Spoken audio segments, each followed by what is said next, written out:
Misaotranao izay ry Andriamanitra ray zanaka fanamasina fa mbola menao fotoana indray ahafahanay mandre ny teny avy aminao, koa mangataka indrindra ny fanaonao masina hiasa feno sy mahery amin'ny fonay, ka tonga ny fonay andray ny teninao amin'ny fotsotra, ka tonga ny teninao hiasa eo amin'ny fiainanay, ampahery anay, anitsy anay ary indrindra amin'ny lalananay, koa mitenena aminay tompo araka ny fombanao fa vonina hiaino anao zahay. Dia amin'ny anaranao Jesosy Kristy reriany no ahafahanay mivavaka toy izany. Amen. Mazotory.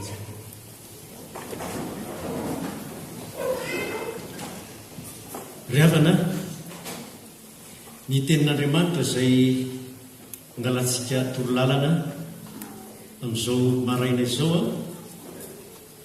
dia ny tenin'i Jesosy izay efa nivakiana tamintsika teo, izay manao hoe mitandrema fa niraofo voafitaka ianareo fa maro no avy amin'ny anarako sady hanao hoe izapo no izy. Mitandrema rehefa nakarina ho any an-danitra Jesosy dia nisy roalahy ny akanjo fotsy niteny tamin'ny mpianatra manao hoe iny Jesosy izay nampiakarina niala taminareo ho any an-danitra iny dia mbola ho avy tahaka ny nahitanareo azy niakatra ho any an-danitra. Ry havana, vanim-potoana ny fiandrasana ny fiverenan'i Jesosy izao iainantsika izao. Misy zavatra maro izay ambaran'ny soratra masina ao anatin'izany vanim-potoana izany. Entsika tamin'ny sitrapon'Andriamanitra teo ohatra fa isy fiemora hoy Paoly tamin'ny Timoty, vahoaka ho fantatrao fa ny aparanay dia hisy andro mahory fa ny olona ho tia tena, ho tia vola, mpandoka tena, mpiavonavina, miteny ratsy, tsy manoa raisy reny, tsy misaotra, tsy manaja izay masina, tsy manam-pitiava, mpanontolo fo, mpanendrikendry, tsy manompo loza be, tsy tiany tsara, mpamadika krina, beboebo, tia mifafanareta mihoatra amin'ny fitiavany an'Andriamanitra, manana ny endriky ny toe-panaraka an'Andriamanitra nefa manda isoa. Anankiray koa dia voalaza fa hiala tsikelikely sady tsy moramora amin'ny soratra masina ny kristianina sasany. Paoly ihany no nanoratra tamin'ny Timoty, Timoty 2:5-7 dia izao voalaza: ho avy ny andro izay tsy hahazakan'ny olona ny fampianarana tsy misy kilema, fa angididi ny sofiny ka hamory mpampianatra ho azy izy araka ny volany, ary ampiala ny sofiny amin'ny teny marina tokoa izy ka hivily amin'ny angamogana. Ary tamin'ny teny izay ivakiana tamintsika androany dia voalaza fa hisy ady, hisy firenena hitrangana hamely firenena, hisy fanjakana hitrangana hamely fanjakana. Voalaza koa fa hisy horonan-tany lehibe nosary arety mandringana amin'ny tany samihafa. Voalaza fa hisy zava-matahotra. Mbola voalaza ihany koa fa hisy fanenjehana ny kristianina, sambatra anareo izy ka hanenjika ary hanolotra anareo ao amin'ny tranomaizina.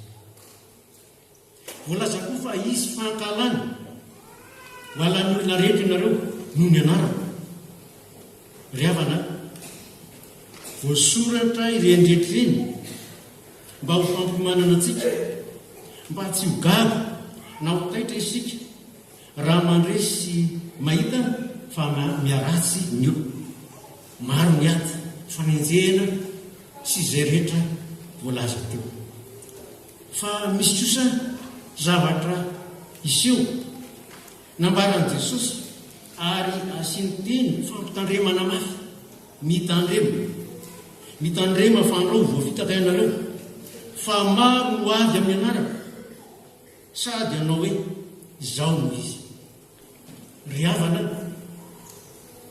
hisy hisandoka hisy hamitaka ary Jesosy ihany no manambara amin'izany any amin'ny filazantsara Mateo any Mateo 7:20 andininy 5 varaka 10 andininy 7:20 dia zao ny voalaza fa maro izy no avy amin'ny anarako hanao hoe izao no Kristy dia voalaza koa fa maro no ho voavitaka izy mpaminany sandoka maro hitsangana ka hamitaka ny maro fa izy Kristy sandoka sy mpaminany sandoka hitsangana ka haneo famantarana lehibe sy fahagagana ary raha azo atao dia ny olom-boafidy aza dia fotana ary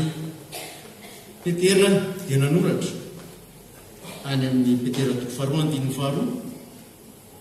fa efa nisy izany teo aloha ary mbola isy koa zao voasoratra efa nisy mpaminany sandoka teo amin'ny olona Israely ary izy koa hampianatra sandoka tahaka izany eo aminareo izay ahatonga mangingina sainy diso mahavery ary handany toa izay nividy azy ka hahatonga fahaverezana tampoka ho an'ny tenany ry havana tamin'ny andron'i Jesosy dia nolazainy fa ho avy izany fa efa misy sy hitantsika enantsika misy ankehitriny misy ny mpamitaka misy ny mpisandoka mitsandoka misy ny mpampianatra sandoka misy ny mpaminany sandoka misy Kristy sandoka maro ny mpisandoka ary efa maro koa ny voavitaka zany no mahatonga an'i Jesosy miteny manao hoe koa mitandrema ianareo fampitandremana ho an'ny fiangonana zany fampitandremana ho an'ny kristianina zany fampitandremana aoka ho may aza maimaiky dinio tsara aloha fanahoana satria ny mpanohatra mora hita miavaka tsara fa ny sandoka kosa manahirana ny manavaka azy sarotra hita sarotra fantarina fa mitovitovy amin'ny tena izy ny sandoka ary izany no mahatonga an'i Jesosy miteny fa maro no ho voavitaka ary mbola tsindriny fa na ny olom-boafidy aza dia votana ry havana vanonandro ny contrefaçon izao zany no mahatonga an'i Jesosy miteny mitandrema ianareo inona ary no fitandremana atao inona no atao inona no fiarovana amin'ny sandoka rehetra ary ny soratra masina ihany no manambaratsika izay tokony atao ary ilaina vakina hita ao amin'ny soratra masina noho izany dia tsara raha raisintsika ny lioka toko fa 17 andininy 20 izay mivaky toy izao ary ny olona tsy hanao hoe ino ety na ary fa indro ny fanjakan'Andriamanitra dia ao anatinareo ny voalohany dia atao azo antoka tsara fa Andriamanitra no manjaka ao amin'ny fiainao ao anatinao Andriamanitra no ary fiainao te hanjaka eo amin'ny fiainantsika eo amin'ny fiainako sy ny fiainanao Andriamanitra. Ary io voalohany atao azo antoka fa Andriamanitra dia manjaka sy manapaka eo amin'ny fiainanao. Tsy ny andraikitra na ny asa no kristianina, fa Andriamanitra Jesosy Kristy ny fanahy masina ao anaty.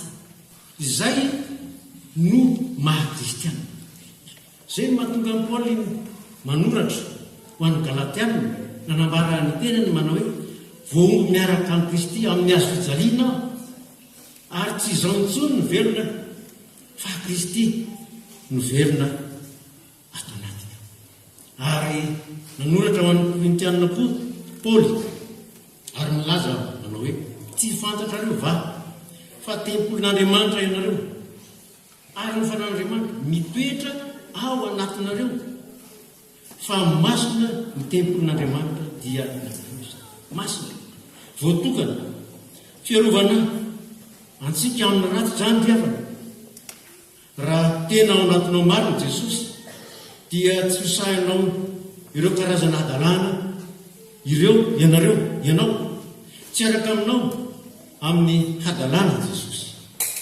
Izany no atao hoe manaiky an' Jesosy mitombo. Jesosy no mitondra ny fiainana. Zany koa no antoka ho antsika ny amin'ny fiainana mandrakizay. Ndra mandeha dia nisy nanontany an'i Jesosy manao hoe moa vitsy va no vonjena? Ary tsy namary Jesosy na vitsy na maro no vonjena, fa hoy izy hoe misese hiditra amin'ny varavarana ety ianareo, fa hoy izao aminareo maro mitady hiditra fa tsy ho afaka. Noho izany dia misese hiditra amin'ny varavarana lanitra. Ataovy manjaka sy manapaka eo amin'ny fiainanao Jesosy. Ny faharoa dia ao amin'ny Jaona voalohany 4:4 zay tsara raha fantatsika fa anatin'ny soratra masina izany, ary hitantsika koa hoe aiza ny misy an'izany teny izany manao aza mino ny fanahy rehetra. Aza mino ny fanahy rehetra. Ry malala ozy, aza mino ny fanahy rehetra, fa izaho toetra ny fanahy. Izaho toetra ny fanahy na vain'Andriamanitra ireny na tsy. Satria ambarana eo marina mpaminao sandoka efa lasa any amin'izao tontolo izao. Tamin'ny nanoratan'ny Petera ny Jaona izany nambarana fa efa maro izy ny mpaminao sandoka efa lasa any amin'izao tontolo izao, ary amin'izao vaninandro intsika izao. Mitandremo aoka ho may, aza maimaiky, dinio tsara aloha, fatafakao tsara aloha. Manoro antsika Andriamanitra amin'ny alalan'ny soratra masina izay ilaina vakina. Ao anatin'ny Baiboly no anomezan'Andriamanitra torolalana, ny torolalana rehetra ilayntsika mba tsy hampiozongozona ny finoantsika, koa mazotoa mamaky soratra masina. Ao amin'ny Tesalonianina voalohany 5:5 dia zao ny voasoratra ao: fantaro ny zavatra rehetra. Fantaro ny zavatra rehetra. Hazony mafy izay tsara. Ary ao amin'ny Obolana 2:5 dia zao ny voasoratra: fandrika amin'ny olona ny malaky manao hoe zava-masina ity. Ary amin'ny Obolana ihany 4:4 dia zao ny voasoratra: ny kely saina mino ny teny rehetra, fa ny mahiran-tsaina mandinika.